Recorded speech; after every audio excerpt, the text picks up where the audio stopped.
Fala galera, mais um vídeo pra gente e o vídeo hoje é sobre Enem. Como assim, Adriano? Como que eu faço para passar no Enem? Como eu faço para tirar uma boa nota em matemática? Acompanha comigo e eu vou te responder isso tudo agora. Se liga aí.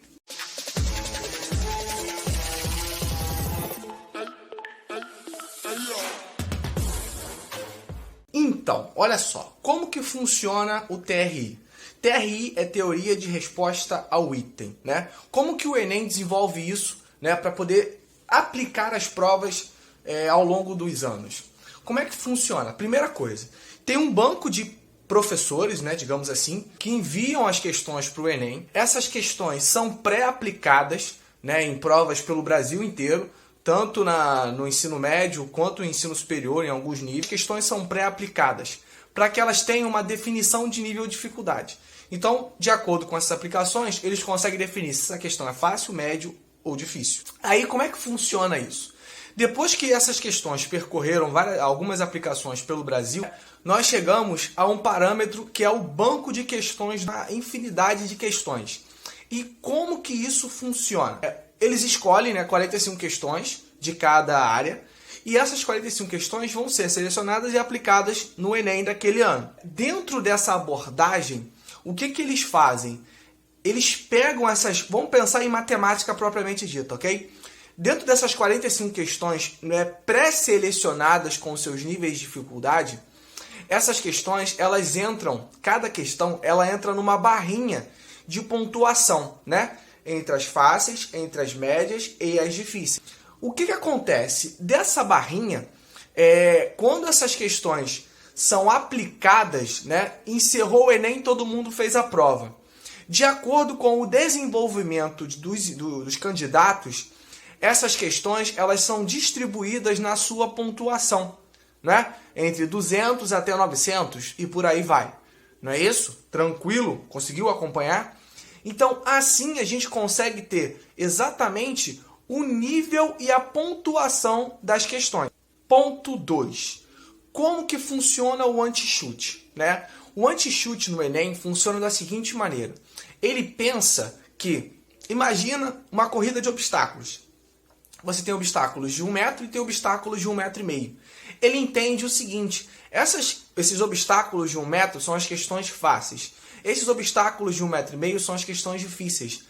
Teoricamente, não tem como você pular um obstáculo de 1,5 metro se você não consegue pular, por exemplo, o obstáculo de 1 metro. Né? Ele tenta entender isso como uma forma de anti-chute e, de certa forma, com que o aluno tenha a carga de que ele precisa para ele responder determinada questão. Conseguiram entender isso? E isso é um método muito utilizado no mundo inteiro. Uma prova muito famosa que é o TOEFL, que é o que a galera utiliza para medir a sua proeficiência, né, digamos assim, em determinada língua, é utilizada essa prova. O Enem não é diferente, ele utiliza o mesmo método para avaliar se o aluno tem capacidade ou não de entrar no ensino superior, né, de acordo com o SISU e de acordo com a sua avaliação, certo? Ponto 3. Adriano, sabendo isso, o que eu preciso ter na minha cabeça para conseguir mandar bem na prova? Galera, a primeira coisa que vocês precisam fazer, né, a básica de todas, estudar os conhecimentos. E o segundo ponto extremamente importante, prática, treinamento. Né? Enem é treinamento. Qualquer prova de qualquer vestibular, de qualquer concurso, o treinamento é fundamental. Então tentem colocar isso na cabeça de vocês. Simular é uma coisa extremamente importante. Pega as suas provas anteriores, né? Ela já tem toda uma separação de fácil, médio, difícil, e tenta, em cima disso, ter uma dinâmica de prova, uma dinâmica de preparação, uma dinâmica de como fazer a prova com você no seu ritmo, no seu tempo, certo? E isso é extremamente importante. Como assim, Adriano? Como que eu vou saber durante a prova se as questões são fáceis, médias ou difíceis? Galera, não tem como você saber de cara. Se você tiver uma preparação muito forte, talvez você consiga. Claro que você não vai acertar 100%. Mas assim, com a prática, você consegue decifrar muito bem a prova. Eu falo de matemática porque é uma área que eu domino. Então, dentro dos campos de matemática, você consegue interpretar questões que são relativamente fáceis. Qual é a sua obrigação na prova do Enem? Matar todas as questões que são fáceis. Ah, Adriano, como é que eu vou saber se as questões são fáceis? Galera, senso comum. Você olhou uma questão, ela teoricamente é fácil, você sabe fazer ela de cara, então ela vai ser fácil para o Brasil inteiro. Então você sabe que essas questões, a gente pode até citar alguns modelos, questões que são relativamente muito fáceis, né? Olhou a questão, matou de cara, você sabe que ela é fácil. Qual é a probabilidade das outras pessoas também acertarem esse tipo de questão? É muito alta. Então, o que acontece? Dentro do parâmetro de colocação, né, das questões ali propriamente definidas, conforme as pessoas vão acertando essa questão que você acertou, que ela é fácil, ela vai diminuir. Ou seja, a sua obrigação é não errar, porque você sabe que a grande parte das pessoas também vão conseguir essa pontuação, certo? E qual é o grande problema do chute propriamente dito? O chutar, quando você chuta uma questão que teoricamente é difícil, você pode perder uma pontuação que seria extremamente importante para a sua aprovação, né? E aí vem uma outra questão que muita gente faz. Adriano, e deixar em branco? Nunca, tá? Nunca deixe uma questão em branco. Por quê? Quando você deixa uma questão em branco, independente do que quer que seja, todas as questões que você faz, você vai pontuar se você acerta, né? Se ela for difícil, você vai ganhar uma pontuação menor, mas é uma pontuação. Se você deixa em branco, você ganha absolutamente nada, é zero. Ou seja, você está perdendo, você não está ganhando. Então, jamais deixe uma questão em branco. Voltando ao tópico importante de como que você deve se desenvolver na prova, ponto central, mata todas as questões que são fáceis, né? E ali você vai desenvolvendo as questões que você vai tendo mais dificuldade. Ah, Adriano, como é que eu vou saber isso? Galera, treino, né? De novo, treino é importante. Conforme você vai fazendo os simulados, conforme você vai fazendo a sua preparação, você vai estar ali, ó, focado e definido. Porque ali você consegue ver, questão 2 é uma questão fácil, simples. Questão 3, essa daqui vai dar um trabalho. Questão 4, e assim você vai desenvolvendo a sua... Acredita, isso não é impossível.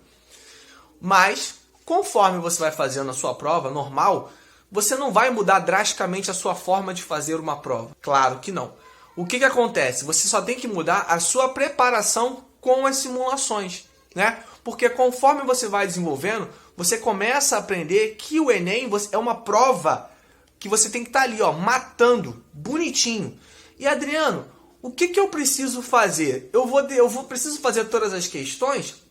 Claro que você vai fazer todas as questões, mas tenta botar isso na cabeça, né?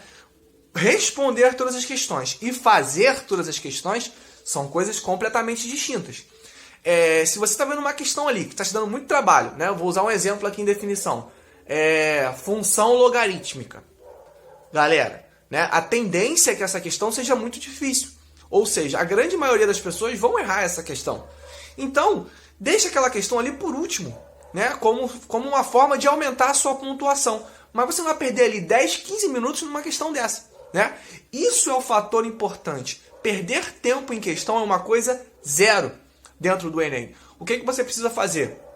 Conforme você vai fazendo a sua pontuação e desenvolvendo ali, você vai ter o seu discernimento de saber cronometrar e distribuir isso, né, no desenvolvimento da sua prova. Óbvio, guarda isso na cabeça. Você não precisa gabaritar as 45 questões. Isso não é o objetivo, né?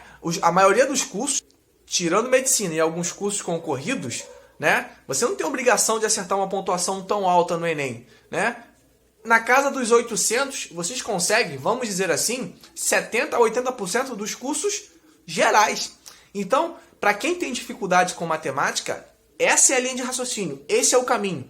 Mata as questões fáceis, uma grande leva das questões médias. E as questões difíceis, Adriano? Entrega para Deus. Acredita, certo? Faça, óbvio, dê o seu melhor, mas tira esse peso da sua cabeça. Você não precisa fazer as 45 questões. Você tem que ter o quê? Uma constância de acertos, né? Conforme você vai matando as fáceis, as médias, né, as difíceis é só para dar um upgrade, o restante, galera, é ali trabalhar para matar e garantir a sua aprovação, certo? Guarda isso, treina e acredita, vai dar tudo certo. Valeu, galera!